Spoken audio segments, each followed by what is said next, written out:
No niin, nyt mä näytän teille, miten korjataan vuotava pide-suihkuputki. Otetaan ristipää ruuvimesseli. Aukaistaan tosta. Noin. Sitten pihdit. Tämä musta osa on yleensä aika tiukassa, mutta mä oon jo ennakoinut, eli se on löysä. Sitten tuolla näkyy tuo suihkuputkin pää, joka tiivistyy tätä mustaa kumia vasten. Tuolla noin. Otetaan se musta kumi pois pihdeellä. Tuolta noin. Painetaan samaan aikaan tuo pohjan, kun se otetaan pois. Ja tosta huomataan,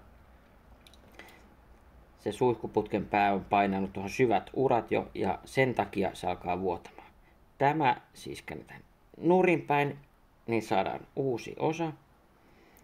Ja nyt se kulunut osa tuli sisäpuolelle, ja tuohon ulkopuolelle tuli ehjä kuminen tiiviste. Suihkuputki taas pohjaan. Asetetaan tää oikeinpäin tänne. Noin. Ruuvimesselillä vähän autetaan painamalla sitä tiivistettä. Fairia voidaan laittaa tarvittaessa, niin se liukuu vähän paremmin sinne. Noin. Onko se siellä? Sitten voi päästää noin. Musta osa oikeinpäin paikoilleen.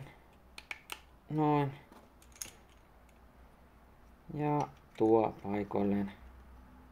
Katsotaan, se menee oikein paikoille, ettei rikota mitään. Ja ruuvarilla kiinni. Ja noin. Ja pitäisi toimia.